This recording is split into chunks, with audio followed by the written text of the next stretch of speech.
you grow up with a NES, PlayStation, Star Wars, cartoons, and 80s TV? Do you like to think who would win in a fight between Batman and the Master Chief? Comics, games, movies, music, and TV, they're gonna tell you everything you need. Superheroes or not, they got your back. They're gonna save the world of geeks.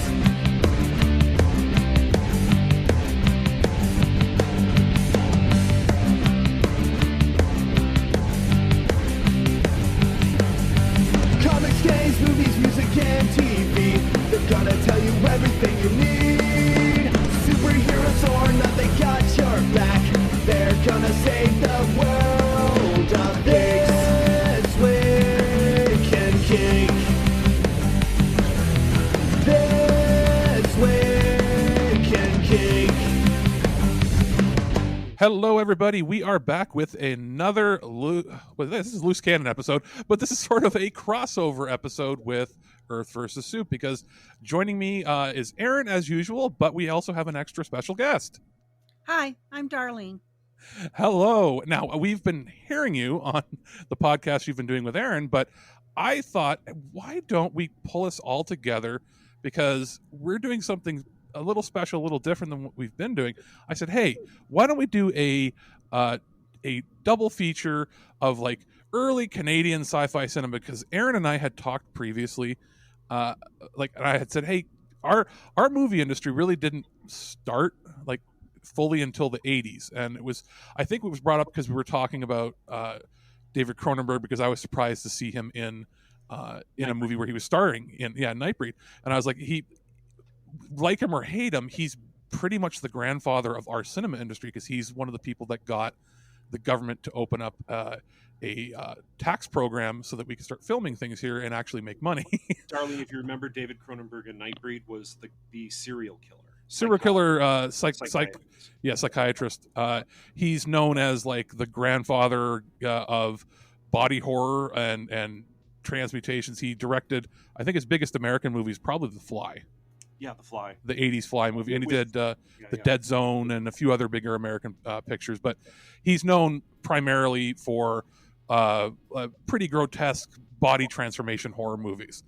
And he was pretty much the guy that got the government in Canada for years, where we were more prudes than pretty much anybody. You couldn't make a movie here and make it R-rated or have nudity or have violence or anything. It had to be like a very strict censorship code, and he got a lot of that to be changed in the mid-70s, and also helped get the Telefilm Canada going, which was our national tax credit program for it. And in discussing all of this, I was like, wait a minute, do we have any films that are like sci-fi genre films before he started doing that stuff? And I was like, wait a minute, maybe we do have stuff. And then I went, oh, it's low budget sci-fi in the realm of 1950s B movies. Yeah, it's mostly like TV stuff really early on. Yeah, like we had a thriving television business, even if it was crappy. But we really didn't have film except for award-winning like documentary features and nature shows and things like that until the late 70s. And I went, let's see, can I find anything that would be in the wheelhouse of what you guys do? And then I went, wait a minute, if I do find anything, I actually kind of want to watch it myself too. So that's how this started. And I found two features. It turns out both of them have had riff tracks, I think specials made on them. Yes. And the first one being Starship Invasions, which went under a bunch of different titles before settling on Starship Invasions. 1977, but looks like it was an Ed Wood film from the early 50s. It was Project Genocide in the UK when it was put out in the UK. And I think here it was like the War of the Starships or something, and they had to change the name because it just was too close to Star Wars. And then the other film from 1979, when they get a little bit higher budget, but not by much, is H.G. Wells' The Shape of Things to Come, which I think it's not a remake of a 1930s or 40s film, but it's sort of, I guess, a different adaptation of that original story from the 30s. It is so vaguely related to it. You can almost, you probably should have taken off H.G. Wells' name from it. The only real linkages are a couple character names. It sounds like what they did was somebody here realized that they had the rights to the book. Yeah. And then went, how do we adapt this? And they were, my guess, just looking at it, was, let's make a TV show. And then they went, that costs money. And then they probably found some U.S. distributor that was willing to release a sci-fi film, anything that was sci-fi, because of how popular Star Wars had gotten. Yeah. And then here we go. We get a film that is many different things, but it is no Star Wars. Yeah. So I guess without further ado, we should start in with... Actually, no, wait. We should start with, what's everybody been up to? I have been doing nothing because I had my second vaccination shot on Thursday, and it knocked me out. I've been in and out of sleep for 2 or 3 days, and I hear... Really? Oh, yeah.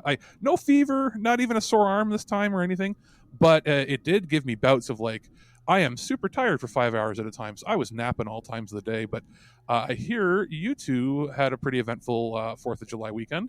Yeah, we went and did another reenactment down in Indianapolis. It was a specialized event that was just about the Battle of Kursk. And no Germans. Yeah, there was no Germans that showed up, so we ruled the battlefield. I was going to say, you won, just by default. Well, I mean, yeah, the Soviets won the Battle of Kursk anyway, but it was a pretty impressive battle. It's the largest tank battle in history. So, a pretty impressive battle that occurred.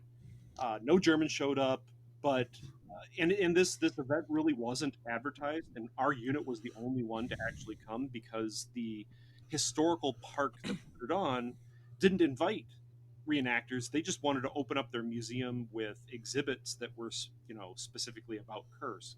Oh, okay.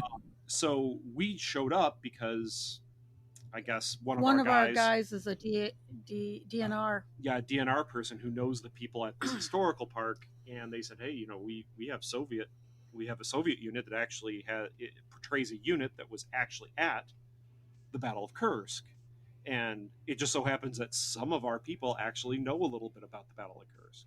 Not all of them know. Not all. I of us, didn't. No, well, a little more, but well, you do now.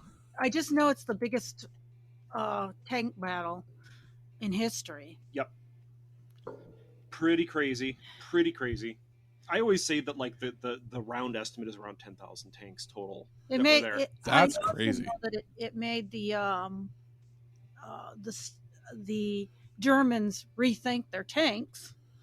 Well, I mean, at that point, this was pretty late in the war. I mean, well, you can't say late. Let's say mid-war. It's mid-war. But at this point, they had already encountered the T-34 tank, and they were already starting to redesign some of their tanks with sloped armor, like the Panther.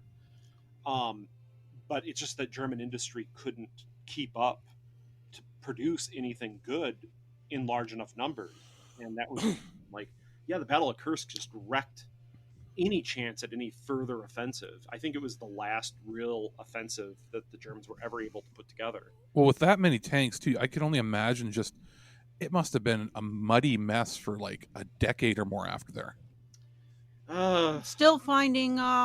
Still pulling tanks out of ditches. That's what I was going to say. Like, just the amount of tanks, the amount of metal, the amount of torn up ground would have been, like, just from them riding there, let alone shooting at each other. Oh, sure.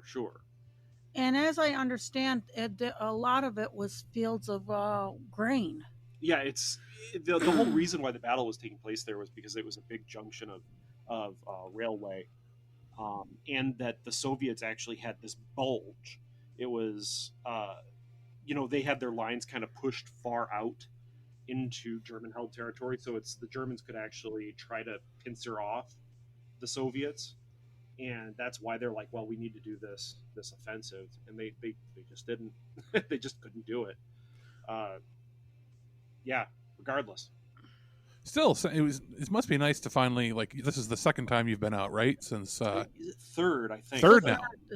Third this year. So it must feel good to get back to some normalcy. Yeah, I guess it is. We had a little bit of anxiety about this one, but it passed pretty quick once we got there, and it was just a really, really nice environment. We have a big event coming up in Rockford, Illinois in September, and that is the big event for World War II. Yeah, there's a good couple thousand reenactors that come to it. Polish, Polish, Czech, Ukrainian, yep. U.S. I mean, there's always like the minor countries, let's say. You have even the Italians. Yeah, there's always a big Canadian brigade there, let's say. They even have cavalry that come in, World War II cavalry that come in with their horses. There's always tanks. Oh, that's neat. Yeah, it's pretty crazy. The first year I was there, they with the thing, they caught the field on fire with the fake artillery. No, it was a tank firing a blank, and it caught the field on fire, and it spooked the horses, and the horses came tearing through the forest. Yep, they did. And then I imagine if there were any World War II vets there, they might have had a flashback and thought they were back there. Probably. I mean, there's some pretty crazy stuff that gets pulled out at Rockford. And we had to shut all our fires down that year. Yeah. And then 2 years ago, the last Rockford we had was drowned. It was torrential rain to the point where our campfire, it rained so hard that our campfire was still lit and floated away. Yeah. A log that was still on fire was floating down the road. Oh God! And a Sherman tank got stuck and they had to anchor it clear across the highway and then tow it out. There was an old woman we saw got stuck in the mud in the middle of the road. It took 4 guys to pull her out because it was like 4 feet deep of mud at one point. I mean, it was insanity too. It was like the reenacting's world of Woodstock. Yeah, but then we said this is Woodstock looked less of a mud. I'm still finding mud from that event 2 years on. That's the thing. Like on weird equipment, I'm like, I thought I cleaned all this off. Well, all our poles have some kind of Rockford mud on it. Rockford mud, but it was actually pretty realistic to the Eastern Front. We said, yeah, we're reenacting the Eastern Front here because there are 2 times of the year it gets incredibly muddy on in the Russian plains because there's just no roads. And you have either snow melt turning everything into mud, or it's peat, like what's around Moscow. You have the fall where it just starts raining again, and everything turns to mud. Yeah, so there's 2 campaign seasons on the Eastern Front. There's summer and winter. Anyway, and mud, and then there's perpetual mud. Yeah. Well, that's why they always had logs on their tanks. Yeah.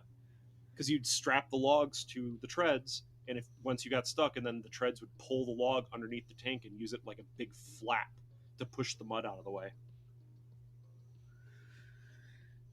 So yeah, I mean, we can talk about it. I'm sorry. It sounds like you are back into the thick of things again. Yeah, we're trying.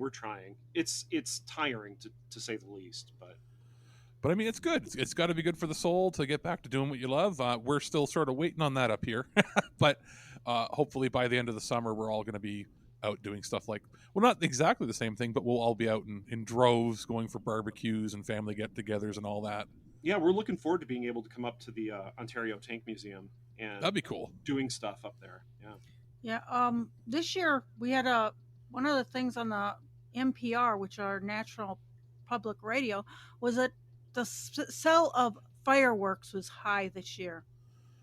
So yeah, we had lots of fireworks over the weekend. Nice. Probably still will until Labor Day. Probably.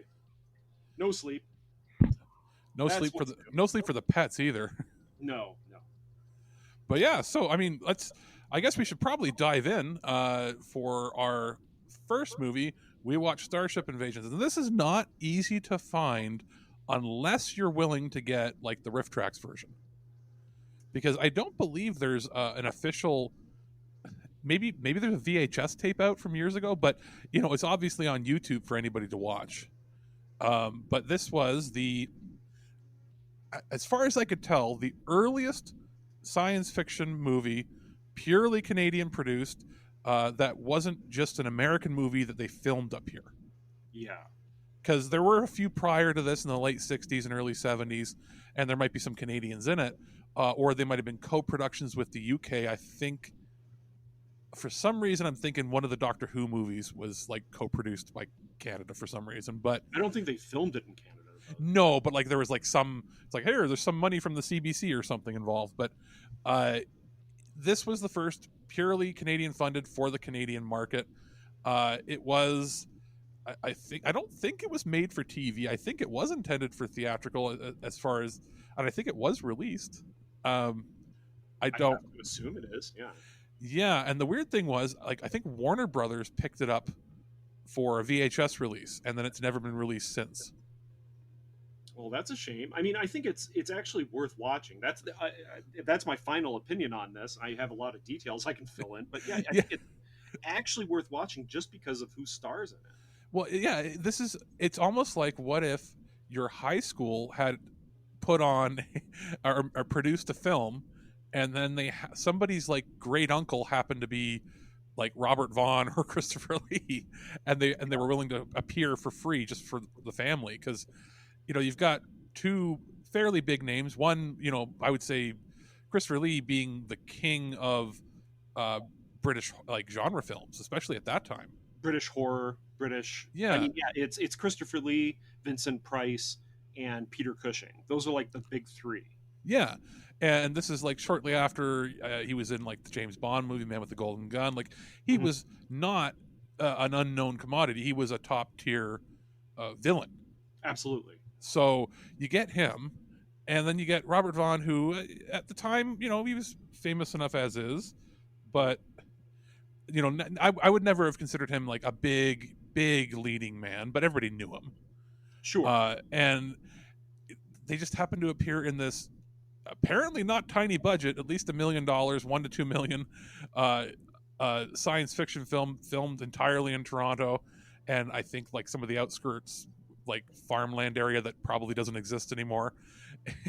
And they made this super low budget, terrible movie that you'd think was some sort of like tax shelter movie or something. But the thing is, there's like thought actually put into this movie from a production standpoint. Because if you even look at the intro, it comes in with Jupiter. Kind of looks kind of funny, but you could see tell that it was Jupiter. Then they go to Mars, and Mars is really done good. Mm-hmm. And then you have the moon, but they don't show Earth. But that's where they're going. Like they're trying to fly by it. And here's the thing, like this is the one thing I noted, and I think I said this right before we started recording, that what shows that there was a lot of thought in production for this is that a lot of the really dumb looking things in this movie are actual UFO related sighting stuff. Yeah, the one I saw was like, there's the beginning of the film, there's the farmer guy that's abducted and then seduced by the female alien. And that's I'm saying female because we don't know if at this beginning of the film whether or not they're technically like our perceptions of male and female, but then we find out later on that they are. But the sheriff does go, so naked woman and really goes on to and messes with the what did we do? What I did, what anyone would do with a naked woman. Yeah, no, that's actually a reference to a Brazilian abduction back in the late 60s. And I actually don't have the exact name of the abduction, but I do recognize it. I was like, ooh, yeah, a farmer gets abducted by a UFO, a woman with too large eyes. Her eyes were too large. So the implication is that she was a hybrid between greys and humans. Okay. And that she had sex with this farmer, and then implied to the farmer that she was then pregnant, and she would have these children somewhere in space. Now, then he was let back out onto Earth. The guy was clearly not an actor. It almost felt like, did they hire the guy that maybe owned the private row where they filmed all of the abduction scenes? It's possible. Like that farmhouse in the background, it's just his place, and they're like, we can't afford to pay you, but you can be in our movie if we can film on your road. And he even got his tractor. Yeah, and then like the second thing I noticed is Christopher Lee's UFO, his saucer that he's in, where the farmer was abducted. That is like an almost exact replica of the McMinnville, Oregon sighting from 1950. His ship is like, it's one of the most famous UFO photographs of all time. So if you look up McMinnville, Oregon, 1950 UFO, you will see a picture of the saucers that Christopher Lee's species uses. Okay, Okay. that's one of them. Then a lot of the other ships look like a photograph that was taken by the Amalgamated Flying Saucer Club of America from June of 1963 in the Los Angeles area. It's kind of a classic looking rounded saucer. Well, again, if you look that up, you'll see exactly what this movie's showing. The robot with the weird pointed nose, it was so distinctive to me. I actually remembered the exact abduction experience that it came from, because it looks so dumb in the movie. You remember the robot that I'm talking about, right? The 4 Yeah. points. Okay, that's the Pascagoula humanoid from Pascagoula, Mississippi in 1973. It is uncanny down to like the claws. They reference Betty and Barney Hill's abduction experience back in the 60s, 50s, by the big-headed aliens talking about how they're from Zeta Reticuli, and that Vaughn's character saw the star map that referenced where their star was.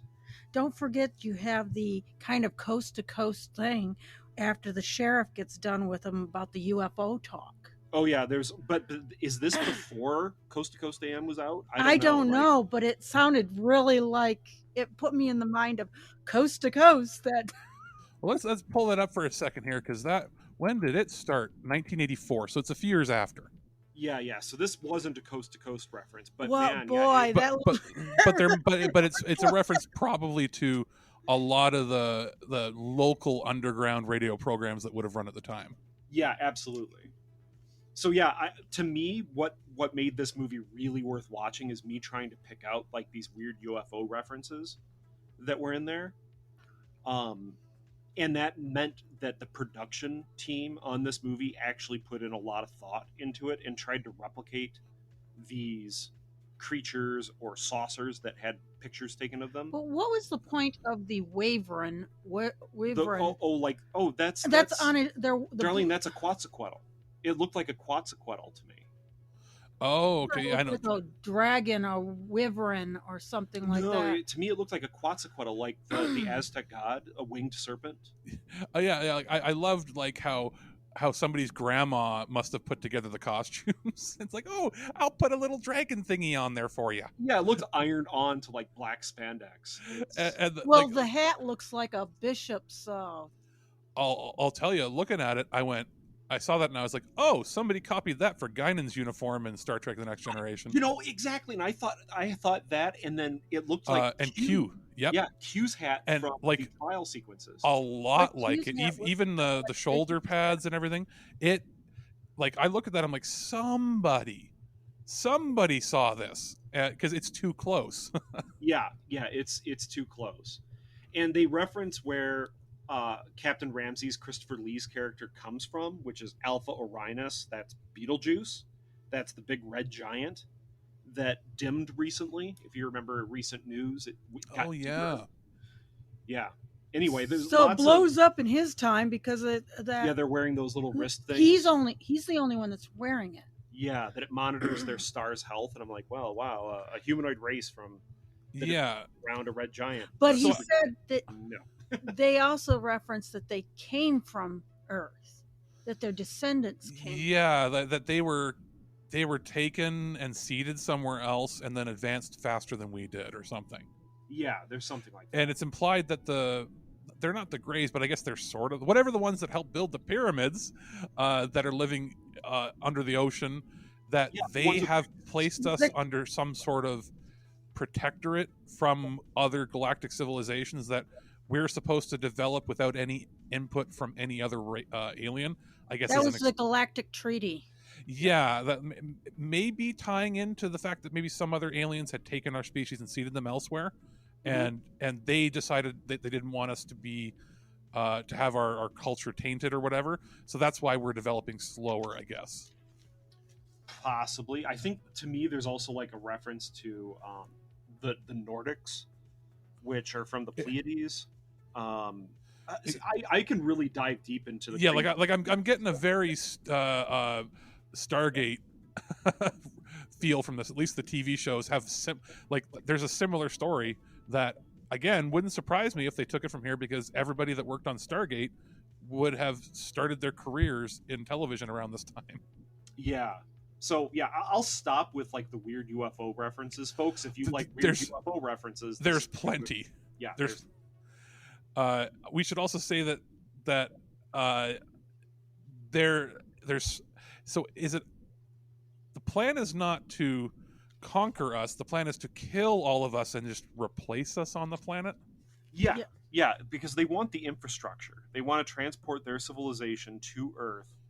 And then, why destroy all the infrastructure? We can just kind of move into the apartments once everyone's done committing suicide. Yeah, so their plan is to use a little tiny radio antenna that shoots a little bit of a lightning bolt against the atmosphere that makes everybody... It's like sending a frequency that we can barely hear, which is kind of oddly like some of those... microwave secret spy weapons that we're hearing about that might have been used against Americans abroad lately. But instead of giving people headaches and cancer, it makes them want to commit suicide. Yeah, it's orbital mind control beams. That's what it is. Again, to me, there's everything in this is crazy conspiracy theories, and they just happen to have people that really didn't know what they were doing filming it. Yeah, clearly. So a big space battle ensues, which I couldn't tell what was happening because every space battleship looked exactly the same. I mean, to me, not really, because I could tell the difference between the two saucers. The round and the rounded saucers, and then the ones from McMinnville, Oregon, which are kind of angular. But angular. Yeah, if you're not like in tune to it like I was, I can totally see you not being able to understand what the hell's going on. The special effects, initially I was like, oh, is it all just like a hand-drawn thing put in there? The more I watched it, I rewound it a few times. There is something almost identical to that at the Ontario Science Centre. And it's like a big, I think it's an exhibit from the 70s or something. And it looks like a bunch of modified oscilloscopes, and you can pretend to shoot lasers at each other, sort of like, was it Space War? The game, the original arcade game from the 60s that was used to demonstrate, I guess, video games. I wouldn't be surprised if that's the same thing, and they just filmed it and like used that in the movie, because that's what it looks like. It's this big thing the size of, like, what if you stacked it's like two pool tables on top of each other and double as wide. And you look face down at it, and you turn some dials, and you move your ship across the screen, and it looks like that, little triangles and little circles. And when you press certain buttons, it fires like a laser beam at each other. Very, very primitive. It doesn't really have any bounds on it like Pong does. You can sort of move anywhere on the screen you want. And I think it was based on just random, it's not a digital computer. I think it's using like analog components. And I remember I used to play with that as a kid whenever I'd visit my grandparents and go to the Science Center. And I'm looking at it, I'm like, I think that's what they used. I don't think they drew anything on the screen. Like, the special effects were just like, use what we've got sort of thing. Sure. Okay. I don't know what you're talking about specifically because I haven't been there. If I find a picture of it, I'll send it to you guys, because it's one of those places where, like, when I would visit grandparents, it was like every summer I went to the Science Center, because they'd always have different exhibits, and some of the stuff dated back to the 70s, and that's just what it reminded me of. The aliens, like the good aliens, have have a magical power that can revive the dead, but they only do it to one person. Everybody else seems to be dead. Well, that one guy dies of like a heart attack, and they bring him back, right? Yeah. Oh, that's right. And then they bring back Robert Vaughn's wife. Yes, after slitting her wrist. It's pretty graphic for what, for the most part, would appear to be like a PG movie, and then they'll have some weird sexual scenes that seem out of place, and then lots of blood for no reason. Yeah. So one of the other things I think I can say positively about this film is that the supporting cast, like, Robert Vaughn's wife, the Robert Vaughn's wife's daughter, the daughter character. The actors that are the supporting ones did a really good job. I think they actually did a lot of good acting with very little anything on the script, let's say. Yeah, his wife Helen Shaver, she's been in a ton of movies, so she was an unknown at the time. Oh, okay. But She's she was very in good. like Amityville Horror and let me see what else. A lot of Canadian stuff, but also like the Tremors movies and a few other things. Like she's known in the genre films as being a good actress. Okay. But she was just completely unknown. Most of the rest are completely unknowns. I thought one of the things that took down the thing is the telepath. Oh, how they don't talk for most They of the don't movie. talk, and everybody's just their face is just blank. Hey, we can film a bunch of stuff really quickly and not have to worry about multiple takes. Yeah, I think it reduced the budget because then they didn't have to worry about recording sound on most of the takes. But A it just lot of seemed it's like the face being absolutely blank. Always it didn't work very it didn't well. work. Yeah. the way they shot it too was just and I get the feeling that a lot of this, it almost sounds like they did a lot of the sound recording in the studio after. Yeah. Like it sounds like they almost dubbed most of their own lines because they didn't have a good sound person to record the audio properly when they're on location. Yeah, it was ADR'd all after the fact. Yeah, for sure. So, I mean, it's entertaining. Find it on YouTube. I'm assuming the Riff Tracks version is pretty funny. Yeah, I've seen like parts of the Riff Tracks version before this, but I'm really glad I actually watched the non-Riff Tracks version. Track down the VHS if you can. Yeah, tough one to find. And then moving on to the creme de la crap. Oh yeah, we have H.G. Wells' The Shape of Things to Come, which has an amazing poster. It looks like Logan's Run or even The Black Hole. There were all these movies that came out around the same time as Star Wars that had these great posters. And this has a Buck Rogers Logan's Run look until you look past the surface.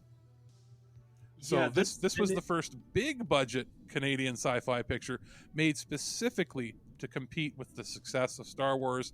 And on TV at the time, I think Space 1999 was popular here. Both Darlene, immensely better looking. We have watched a couple adaptations of H.G. Wells' work on Earth versus Soup.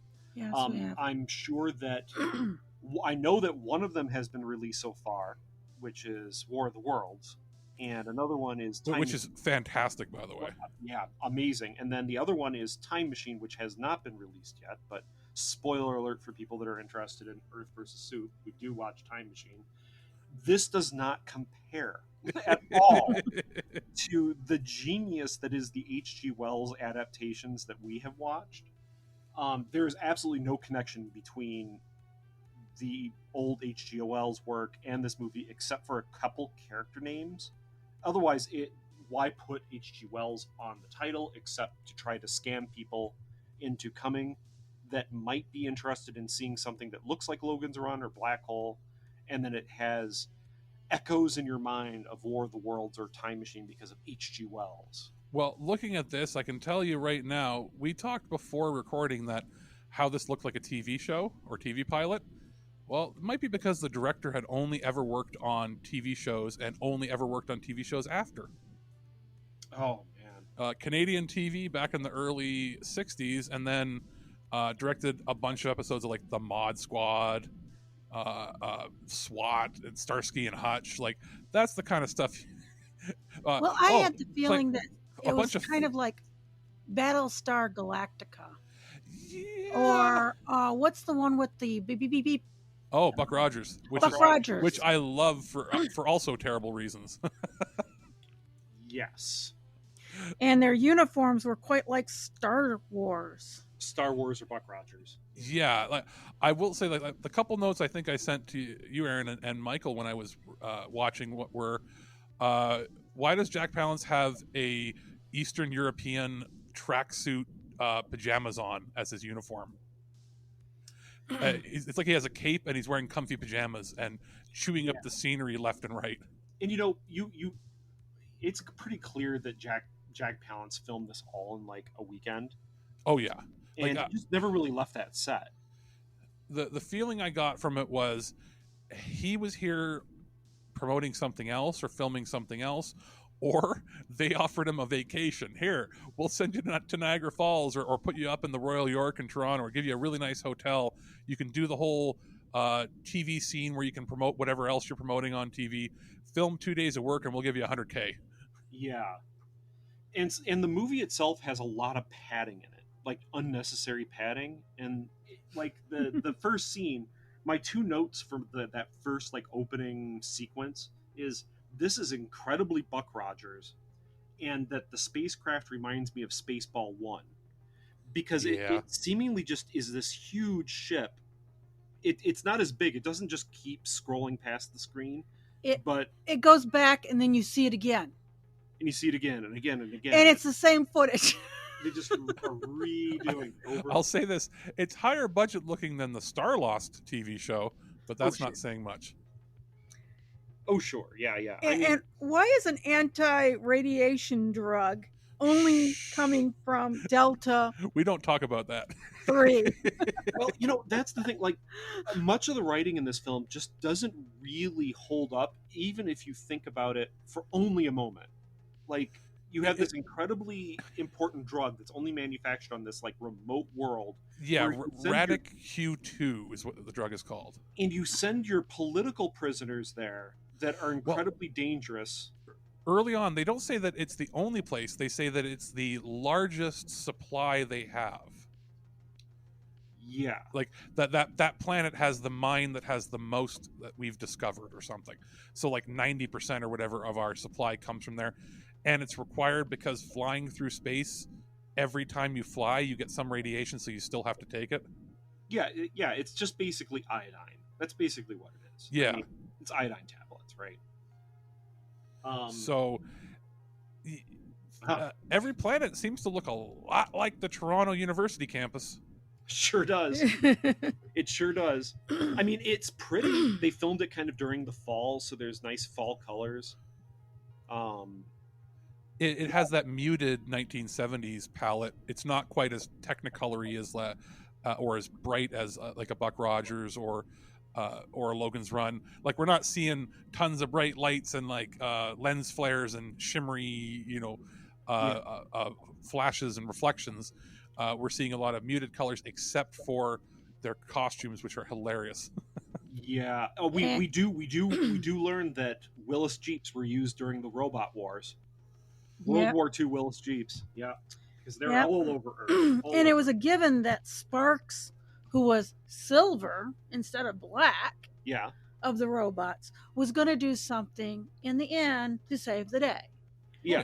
Up the front with Kim getting that pilot robot to fixing him. Yeah, and we should say that the robots wouldn't have passed muster in the 50s. Robbie the robot, this is not. Okay, but Robbie. Okay, well, I will say that Robbie stands out. Well, Robbie was like super expensive, so yeah, that's not fair.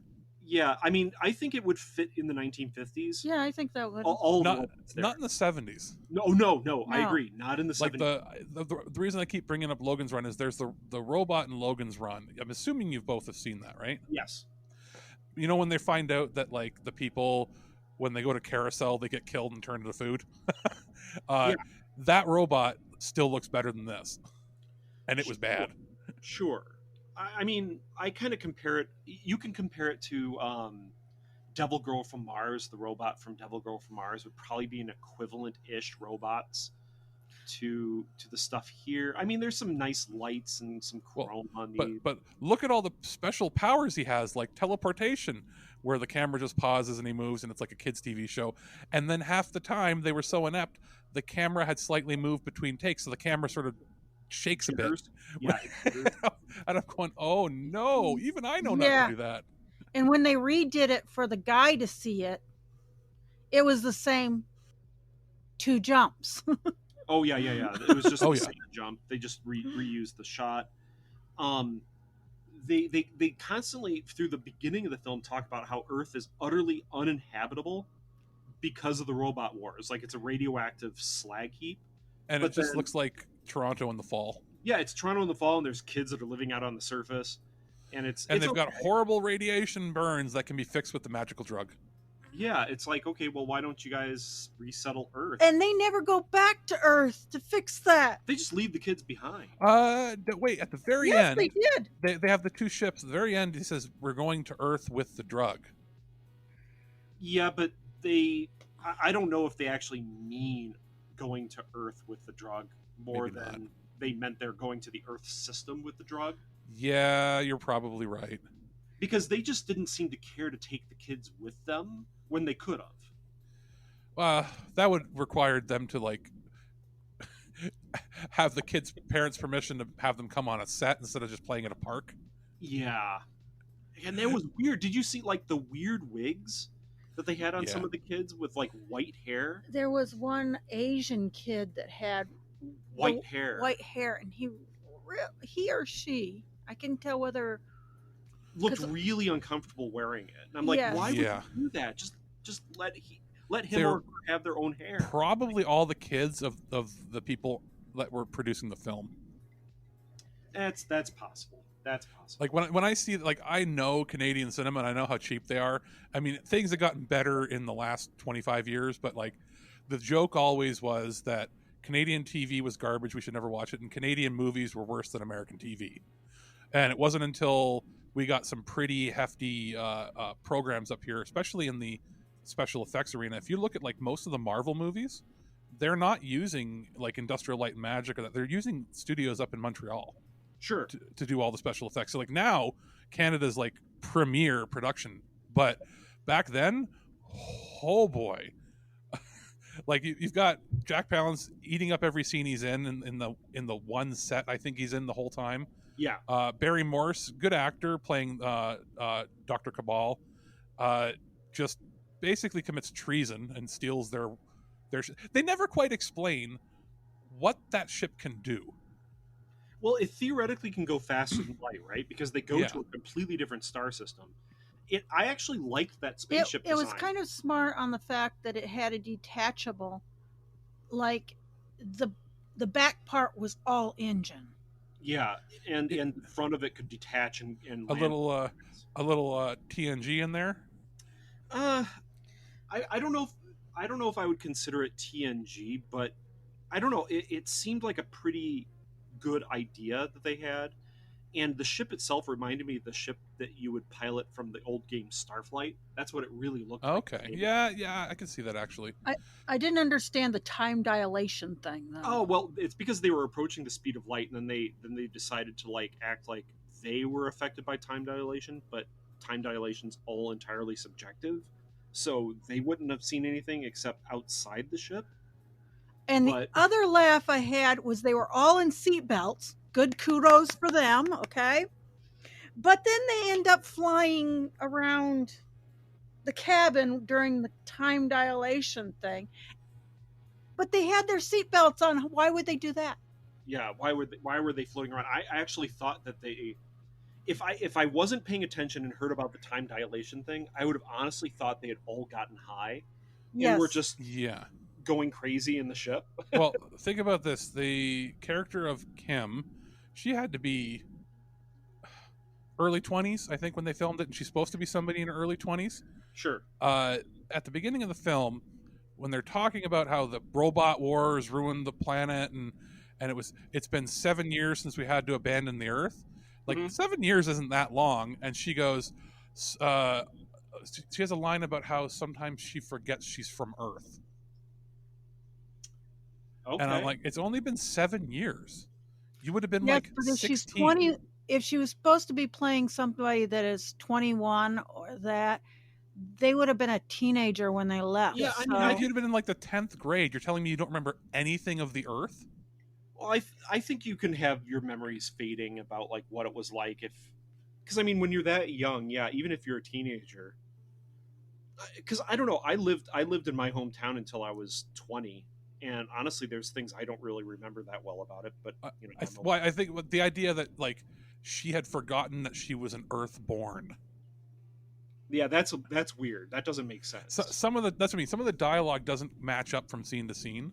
Sure. Yeah. Because like they're using all these futuristic spaceships and everything, and then they get to the Earth, and John, played by Nicholas Campbell, just knows how to hotwire a Jeep.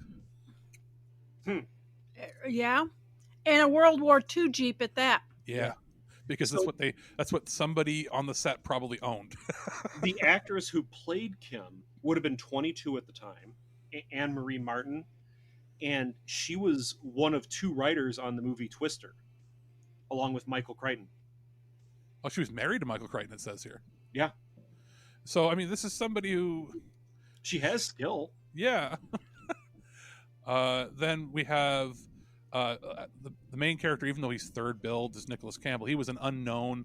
He's like, I'm trying to think of an equivalent in the States. He's like the king of Canadian television drama.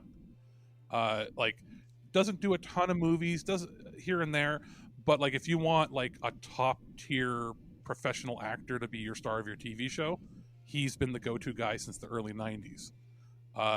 He was like revolutionary. He was on a show called Da Vinci's Inquest, where he plays the coroner for Vancouver, and it's one of those, think like detective procedural, only it was serialized. Sometimes the stories would go from episode to episode, and it wasn't always just like a one and done. And that show in the 90s, they had like, this is like 1997, 98, like they had like, they were dropping F-bombs, swearing. When they would do like inspections of the dead bodies, they're fully naked. We're talking like full frontal male and female. And this was like airing at 8 p.m. on public TV. Wow. So like it was part of a push to have our shows become much more artistic, and it won a ton of awards. So like he's well known up here. It was weird seeing him so young and so like new, and it was clear they were trying to make him like we need a Luke Skywalker type of character, and they're roughly the same age, so they cast him, and it's like he was not ready for this yet. And all the acting in it is so stiff and wooden, except for Jack Palance. He's like full on chewing up the scene. Like I would have loved if the whole movie was about him. But I want to say something here. You notice how there's no other people on the planet that he's on except for the rebels? That's like 10 people, and then him and all his robots. Is that the entire population of that planet? That's what it seemed like. It's just there's no one around. He overthrew them, and he was by himself with a bunch of robots. No wonder he went crazy. Yeah, like, and also his big evil power that he used to take over was, I think he just referred to it as like his superiority in science, and it was just a sound that makes people's brains hurt. And his solution to stop it was putting on a see-through garbage can lid. Sure. What's that? It looked like a see-through trash can, and he turned it upside down in his head. And he puts it on. It's like, now I'm protected from the evil sound waves. He wore his tinfoil hat. Yeah. So, I mean, as ridiculous as it was, I could see him showing up with a big grin on his face and saying, "You're paying me, right?" And then just hamming it up left and right. There's where a 1 million was. Yeah. Pretty much. Like, he was a pretty big actor then. I'm like, didn't he do a bunch of other sci-fi stuff around that time period? Wasn't there one like, was he in the Saturn movie, or was that Kirk Douglas? I don't know.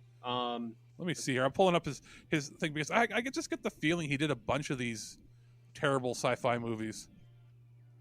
Hawk the Slayer. He was in Hawk the Slayer. That's right. That's right. Hawk the Slayer, Batman. No, so he wasn't. That must have been a Kirk Douglas movie then. Yeah. But like, there were a lot of these where they were getting these really good actors that were from like the 50s and 60s, and they all started showing up in the late 70s sci-fi movies. And I mean, good on them. If they hadn't gotten him to me in the film, I don't think it would have had a distribution in the States at all. Yeah. This movie, I can't tell if it was supposed to be like an ecological save the environment movie, because half the film seems to be about that, and the other half seems to be, look, we've got computers and stuff, and we're trying to be all sci-fi. It seemed to me like it was a TV pilot. That's what it really felt like. It was setting up for like a series of TV episodes a la Buck Rogers. The kids part was put in. Yeah. Probably afterwards. Yeah, it just felt like that was added in. So ignore all the kids stuff. Because it runs for 98 minutes, but if you cut 40 minutes out of this, you could have had a 1 hour special that didn't have like a lot of commercials. That, you're right, could have been a decent pilot, or they could have been like, every 6 months we're going to have a CBC special where it's another film in the Shape of Things to Come series. But Yeah, they absolutely. seem to put a bunch of filler in and then released it theatrically. I'm assuming it didn't make money because they would have reported that it did. Yeah, I'm sure it was a flop. I mean, it's not a good movie by any means. I enjoyed watching it, and I probably would watch it again, but only to show certain clips to people. I don't think I could sit through the whole thing. See, I don't think I would ever watch this again. It was very boring to me. There are good parts to it. You knew you were in for what kind of movie it was when they didn't even take the blue sky or the clouds out when they're sitting on the moon in that office. Oh yeah, they were just sitting on like Lake Erie or Lake Huron somewhere. It's probably Lake Ontario. It could be Lake Ontario. Yeah, but you had nice blue skies with little puffs of clouds, and you're like, Well, I said, well, okay, are they on the moon? Or are they on Earth? Well, they could be under a dome, and then they imply they're under a dome, but you never see the domes. Yeah. So it's really hard to tell what the hell's going on. I wouldn't be surprised if this was pitched as something like a project that might have only been like 2 weeks to film. Like, it seems really rushed. Yeah. A lot of single takes. Was that place down in Toronto open at that time? That was that new. What, Toronto, like City Center? What was it called? I don't know what it was called. Toronto had a. We're trying to remember the name of this place. It was right on the lake. It was in Toronto. It was like an expo center. Well, there's the Ontario Place is the amusement park type thing. There's Center Island that has some rides on it. You're thinking, oh, there was something that opened for Expo 67, and then yeah, but they had like buildings on the water. On the water that they had to take away, and that. Oh yeah. And I'm thinking that part of it was right there. You know what? I think you're right. I'm just drawing a blank at what it's called, but yes, I think you're right on that. I think that stuff was built. Ontario Place, yeah. Ontario Place. Yeah, but there's more stuff that was added to Ontario. Ontario Place had more stuff around Expo 67 for the 100th anniversary. And then I think they took away some of that stuff in the 80s. But yes, Ontario Place is... it's still there. There's a big water park there. There's a big IMAX dome screen, I think, there. I think there's an abandoned water park there where you could... because we watched some abandoned places videos. And there's parts of it that probably are, yeah. But yeah, I'll bet you it's part of the expanded, when they did the expanded celebration, and they just kept some of the stuff there for years. That would make sense for where they were filming some of it and where it was pointed at the lake for sure. So yeah, it would be Lake Ontario, right down like at the docks. Yeah, good call, Darlene. Because you're right. When you said like that, you're right. I was like, oh, it is just like that abandoned video that we watched. Yeah. All right. Yeah. Anyway. Filming locations. I just found it. Ontario Place for New Washington. Yeah, which is what the moon base is. Yeah. Montreal for On Location. I don't know where that would have been on location for. Maybe the moon karate scene. Where it's just a bunch of people using like weird looking swords and staffs, and they're just like doing moon karate in their jumpsuits, and then they have a fight with the robots, and when they hit the robots, it's like full on actual sparks coming off, not like fake laser beam attacks and all this. No, they rigged them up to do spark. It must have been super dangerous. Yeah, like live wires on them. Yeah. Also, you had the sparks when they were bringing Sparky online too. Oh yes, of course, the obligatory evil robot that crashed into the planet but then gets reprogrammed to be good, and he's like, I'm gonna help everybody, you're all my friends and I want to come with you and I can teleport everywhere, and then ultimately save the day. I don't get, again, the spaceship crashed into the moon at like interplanetary speeds, and there's like anything left. I mean, you saw what he was made out of. Super strong, like carbon cardboard tinfoil, and I'm pretty sure the gloves were just gardening gloves that they dipped in silver paint. Yeah, and the hose was Well, it was conduit, right? They just used conduit for his arms. Well, It looked like the stuff you use for your dryer. dryer. That's what yeah. I was thinking. Dryer duck. Yeah. So did the other ones. Let's be honest, dryer duck for arms has a long tradition in science fiction. Because it works and it's cheap, yeah. right? So Exactly. I'm not gonna hold it against them. Watching this particular movie, I was like, and this and Starship Invasions, I was like, wait a minute. I get an even deeper appreciation for Bob and Doug McKenzie's Strange Brew when they're showing their movie at the beginning of the movie within a movie, and it's like what the Earth being devastated and everything. I looked at him like, this looks better and more competently shot than this. But it's clear that those two movies were the kind of things they were spoofing. They weren't. I thought, they were spoofing American movies. No, they were spoofing like Canadian movies at the beginning of that. Yeah, and it was brilliant. Like the little tiny like Hot Wheels van that they had, and how they use like a mechanic's lift to lower the van, and they just they use like a fire extinguisher to make smoke. Yeah, exactly. Yeah, and it looked okay. I mean, it obviously looked cheap to us today, but you know, we watched it and you get the joke and you laugh at it even back then. But looking at this now, I'm like, oh, I get what they were doing. They were clearly showing like that's what a Canadian movie's supposed to look like. Mm-hmm. What did you think of Lomax? The stationary computer that had not actual computer parts in it. I zoomed in. The little computer chips in there are amplifier parts for like tube amplifiers for a record player. Yeah. Okay. And so somebody went to Radio Shack and picked up a bunch of broken receivers and tape decks, ripped out all the components, just shoved them inside of a glass dome and said, that's a computer. And he's like the controlling computer for like space traffic or whatever, and everyone wants to leave their control areas to go and talk to him at the center of the room and then go back. Yeah. Master computer. They are. Master computer who couldn't self-destruct the ship, who also couldn't direct it, also didn't know they were going to be crashed into till after they were crashed. It's like it was like a toaster that they were talking to. It didn't actually do anything the entire movie. Talkie toaster, toasting. Well, talkie's my name, toasting's my game. But it literally didn't have any point in being in the film because it didn't do anything. Yeah, it didn't. They just talked to it, and I guess they thought that people would appreciate a talking machine or something like that. Well, that's probably dealing with Battlestar Galactica. I wouldn't say Battlestar Galactica, but like Buck Rogers. Buck sure. Rogers. Yeah, Buck Rogers, and maybe I guess a callback to Star Trek. Yeah, maybe. Like ship's computer, but this time it's master computer.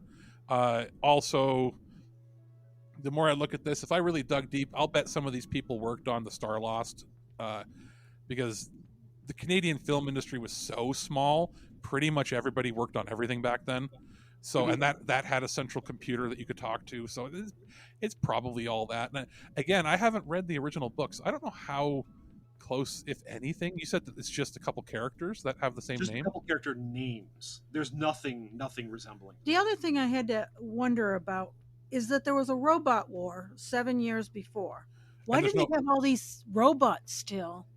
Because these ones are programmable using a TV antenna. Why would you, if you've had robots, I'm assuming the robot war is supposed to be the robots try to take over or something. And there doesn't seem to be any consequences from that, though. Yeah, there's no consequences. Like Star Trek has the eugenics war, and you have even hundreds of years later with Dr. Bashir. You have people being genetically engineered because of the fallout from the eugenics wars. Like, there's consequences, but here it's 7 years later and there's like seemingly no consequences. Yeah. This is also the movie where Dr. Cabal gets irradiated with tons of radiation and is going to die, is radioactive, and then just thinks it's okay to go hug everybody. Yeah. When even if it was just in him and maybe he wasn't going to irradiate you, he still wears the same suit that's covered in radiation and hugs everybody. Yeah. I don't know. I don't get that. And he seems to know everybody in the universe. because they go down to that planet and it's implied that like an ex-girlfriend was the leader of the planet that was overthrown. Mm-hmm. And I mean, kudos to them for having all these karate people on their planet. You mean Nikki's the Delta 3, Nikki being the youngest person in that group. She's the president. She was the ex-president. That she got overthrown by like Jack Palance, and that's it. Yep. Like she had enough friends that could have kicked Jack Palance's butt. But he had control of the robots. And that makes the whole robot war absolutely... Were the robots an actual threat in this movie? No. How many times were they going to fight them, and then to get away, they just ducked under them and ran? Yeah, exactly. And then they could be just reprogrammed to keep Jack Palance in a room. Like, the only dangerous one was Sparks, because he could teleport. None of the other ones could. He was, and theoretically, Sparks could just teleport inside somebody and make them explode. Yeah. I mean, there's a threat there. I'd be scared of Sparks over any of the other things. But instead, he's like, "I'm your friend. I want to go with you, and look what I can do." And yeah. And he saves the day in the Hello, end. What does he call her? Like my dark mistress or something like that? Yeah, it gets a little strange. There's I was trying to ignore that one. Is there going to be some robosexuals on this movie? That's what I said. Oh, and what did you think of that disembodied hologram of Omus? That's where all the budget went. Emperor of Delta 3. Yeah, where he just spins in circles so he can broadcast an omnidirectional. Yeah. Emperor of Delta 3. You're an emperor of what? I'm gonna see. Maybe I'll pull from this, and I'll pull a clip of audio from it, put it at the beginning of the episode, where Jack Palance is dying and he's just screaming, "Make it stop! Make it stop!" That's basically the movie. Oh, and his words of "people are not necessary." Then you're not necessary, you dick. People are not necessary, but I want to rule you so I can be loved and feared and be all powerful. His word was respected. Yeah, you're also not all powerful if there's nobody left to revere you. It's not like the robots respect you. No. They didn't. If Sparks could reprogram them in... Well, maybe they sent all the evil robots to Delta 3. I will give them one thing, one little bit of credit of continuity, that for the kind of movie this is and the kind of budget and the kind of lack of attention to detail, they got one thing right. They cast all of the robots as people of the same height. Because I was terrified that we were going to see all these robots and like some were going to be lanky taller and some were going to be shorter because at least they were a uniform height. They got that right at least. Well, they could have put the boxes on their feet being higher or lower. Yeah, but knowing this crew, they would have shown them walking on top of boxes. Yeah, that's true. So this, unlike Starship Invasions, is available on Blu-ray. Oh my god! Whoa. Blue Underground released it in the States and Canada. I think you can buy it on Amazon. It's on DVD. Probably because compared to the two, this is, at least at face value with the poster and everything, a real movie. Yeah. If that makes any sense. You make a laugh of that one. Yeah, like a real movie as in this is another one that I think at the time Warner Brothers distributed. Wow. And the timing of when it came out, the poster for it, they could have swindled a fair amount of people to go see this for a matinee. Probably. I think this would be better if it was like bookended by Strange Brew inside like the movie theater. Like, yeah, or even if you did this back to back with another bad 70s, like what if you put this on in the drive-in? It was like this and the Black Hole or something, where Black Hole would be the main feature. Wow. Then again, I don't know if kids could sit through this long enough. Black Hole you can't sit through. That's really boring too. It is. Oh my god! But think about that: a drive-in, or more like a sleep-in. You drive in, fall asleep, and then wake up when the movies are over. You'd wake up with like all the subliminal messaging from this movie and Black Hole. Oh my god! Yeah, I can say Canadian cinema got a heck of a lot better shortly after this, but this is the peak the before times, of before we had a proper industry ready to go. Like I said, there are good things in this. Honestly, there are. I kind of liked that the spaceship, like the hero spaceship. Yeah. I like Yeah. the filming locations, even if they didn't really make sense. I thought they were actually really well shot. You could say maybe one thing for it. If this wasn't supposed to be another planet, if they had made it out that it was quite literally Earth, like let's say they had made it where, oh, this was New Toronto 150 years in the future, Neo Toronto. And then they had filmed it there and then made some of they could be like, oh, it was filmed naturalistic, where it's like they used the real buildings and then maybe dress them up to make them look a little more futuristic. And you could have done something to that effect to make it like a near future film, but they tried to make it that it's far in the future, several, like a long time. Or no, is it a long time, or is it like I think it's like Do you never get the date? Yeah, I think it's something about it's insinuated it's like 100 or 200 years or something like that. But it's still, it's like, it's supposed to be another planet, but they didn't do anything to like redshift it, or all they had to do, really, you could have been super cheap, is they could have gone to the craft store and picked up some, or like the party planning store and picked up some see-through cellophane wrapping paper that was like slightly red or green, and they could have just put that in front of the lens as a filter when they go outside. Sure. To act like, oh, look at all the dust in the atmosphere. That would even work that would even work at them doing the kids part where I'm not on the wrong one. You're looking at your wrong notes. Yeah, they could have done that for Delta 3. To make it look like an alien atmosphere or something like that. That has a red star, because our eyes would. Yeah, but believe it or not, like the spectrum of the star that you're circling doesn't affect the colors outside as much as you would think. No, but just for the amount of detail they put in here, just for the viewer, the layman, they could have just easily tinted it. Yeah, exactly. They could have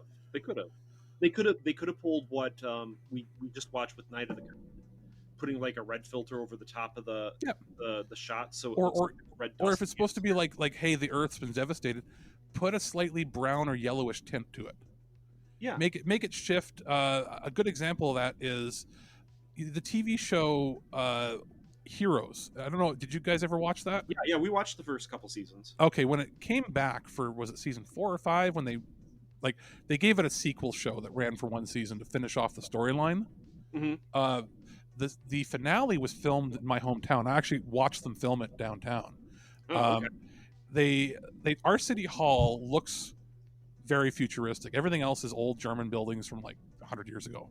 But our city hall is very, very something you would see out of like RoboCop's Delta City sort of thing. And like the future of Detroit as seen in the 1980s sort of thing. And they use that as, I think it's supposed to be like some city hall building for Dallas. And I was like, how the heck are they, because it was the middle of summer here, and I'm like, how the heck are they going to make Kitchener in Canada look like Dallas, Texas? And all they did was put a red hue filter on it to change the lighting to make it look a little more like Texas. And I did some comparison shots to where it was supposed to be down there. I'm like, it was a simple filter. That's all they did. And then they used some computer stuff to erase, the words Kitchener City Hall, and they put a little bit of cardboard, I think, painted cardboard in front of some of the buildings, so that it wasn't like, it's the building to the right is not the Williams Coffee Pub, it's something else. Yeah. And I was standing there watching as they filmed it, and then I watched it back, and I was like, it's so simple and it could be done so cheaply. Nothing had to look different on the spot except for a couple pieces of cardboard, and they just tinted it, shifted it a little bit when they filmed it, and bam, we're no longer in southwestern Ontario, we're down in Texas. So they could have done that, they just chose not to. Yeah, I don't know, there are things that are good in this, but I don't think it's as good as Starship Invasions, even though it's technically a higher budget production. Yeah. So, and the actor of Omos was over the top, like a. Well, Jack Palance is Jack Palance. Jack Palance is going to be Jack Palance in anything he's in, but he gave it like full on. Like I would have loved if you could have mashed these two movies together, and if Dr. Cabal had been like Christopher Lee or something. Oh, sure. If you could have had those two guys together just chewing up the scenery. Oh, yeah, that would have been great. I agree. But yeah, I'm going to say maybe watch a review, or maybe if there's like a riff track or something. This is not worth buying the Blu-ray. There's no way I would. No. Like I said, I had a hard time staying awake at parts. It's only notable for the oddity of it existing. Sure. So that's going to do it, I think, for this episode.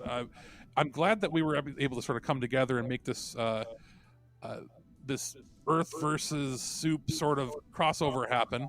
Well, sure. Darlene watches all of these movies with me anyway. So yeah, when I mentioned, I was like, maybe we do it together. Is she okay with doing that? Yeah, and Darlene, what you're like. She's just laughing over here. I don't know if you can hear that. Yeah. Well, because I was like, we could do it together, but this seems like one of the few times that one of the things I suggested might actually align with the stuff you guys usually do. Sure, and both of them do kind of feel like they're in the 50s or the 60s. 50s and 60s. And the initial spark of my interest to do this was when you were talking about how 70s Soviet films fit into your purview because of the style. Yeah, the style is just very old. Yeah, old. It's just different, and it's even British stuff from like the very early 70s can also fit into that in some ways. Yeah. Because it's more about like the feel of it. Humanity overcoming and rising above whatever. Well, they didn't overcome over this. Well, they killed Jack Palance and came back to the Earth system with. But the whole planet destroyed with a load of drugs. But that's the place that was only supposed to make. Yeah. So you already killed the human race. If we have like a big fan expo thing, classics, I should totally cosplay as Jack Palance's character. Just get a see-through garbage can, some nice comfy pajamas and a cape, and then I'm almost. But you can just get like an iron-on Quetzalcoatl and be Christopher Lee from Starship. That wouldn't be that hard. That's true. They look so uncomfortable wearing that crap too. I know. Oh, I felt bad for Christopher Lee. I honestly did. I'm like, man, this is a paycheck. I know this is just a paycheck, but why did you do this movie? Why? The same reason that some people do those movies that what's his name puts on. What? All those movies that are stupid, Jack and Jill and. Oh, Adam Sandler. Yeah. It's insurance for people that can't get work anywhere else. Yeah. I mean, it is what it is. They got their fans. I don't think these really have their fans per se, but it was worth watching and talking with you too. I'm happy we were able to actually make it through this. I'll try to pick some better ones next time if we do a team up again. No. I enjoyed.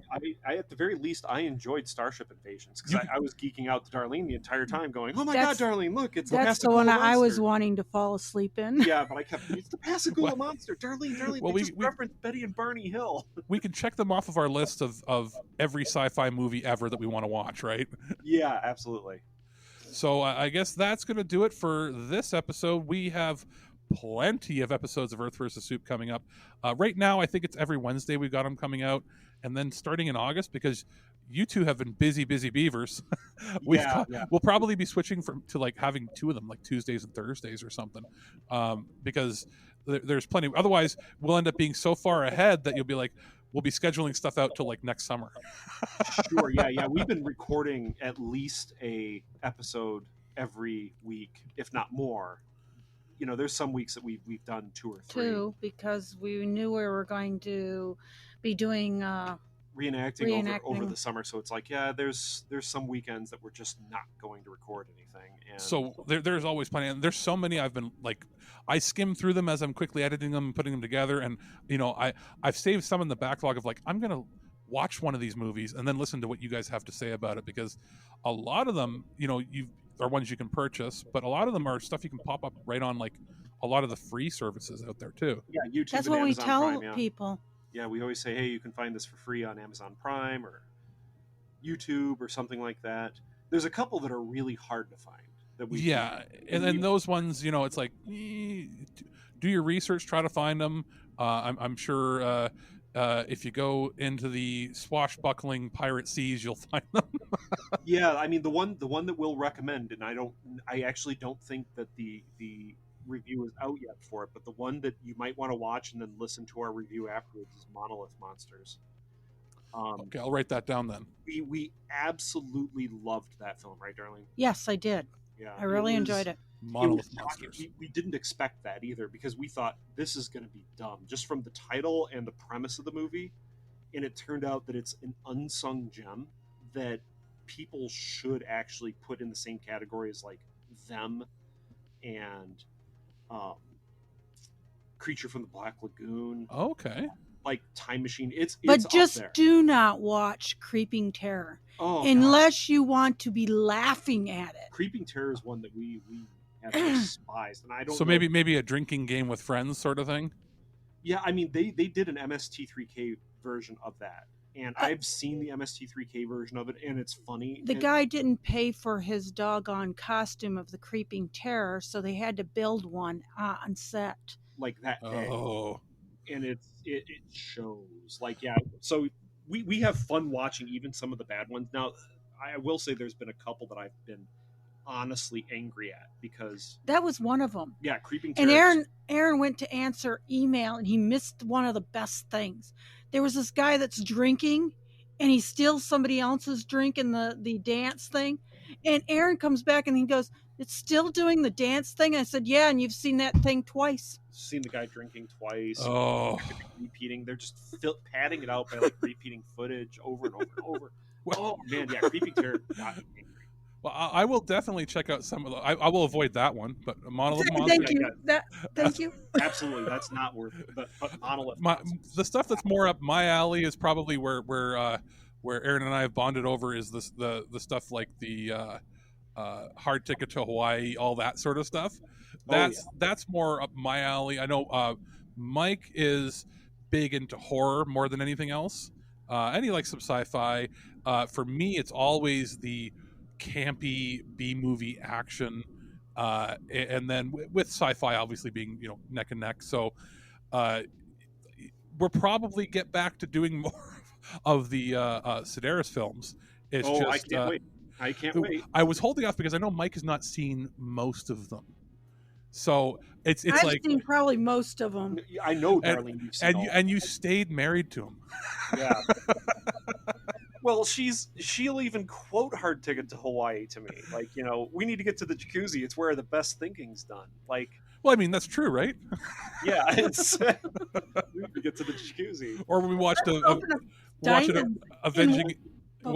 we watch Avenging Angel, and it's like, yeah, it's just normal for people to be naked all the time, right? Yeah, it's totally. Well, you like campy movies. What is the one that the hookers versus strippers versus werewolves? It's a more modern film, and it sounds like it's from the 50s. That's why we watched it, because it's like it has like Robert Englund in it, right? Like, yeah, of course. And it is unbelievably funny. It is really honestly good. There's actually good acting. There's some uncomfortable bits in it, yeah, that are like, oh, that's cheesy. But it sounded so up our alley because of how awful the premise was and the title, and then it turned out that it's a joy to watch, and we watch it every Halloween. Like, amazing. Like, so for corny stuff, go for that. We're not going to review it on our show because it's just totally outside of the time period. That's a loose cannon sort of B-movie thing, I guess. We could probably get to. We could do it too. We could do it. It is available on Blu-ray. It's a fairly good, high quality production. We might have to maybe. I'm trying to get together and put like packages of a few movies as like themes. For us to do. Like the next one, we're gonna do. We've got a couple that we were sent to review, but like I've got some that are sort of evergreen. Like I've been watching those Rutger Hauer movies because we watched Blind Fury, and I don't.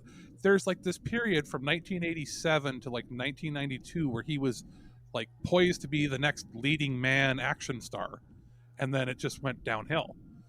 Mm-hmm. So I went and watched after I got my my vaccination shot. I was like, I'm tired. I'm just going to watch a bunch of these movies.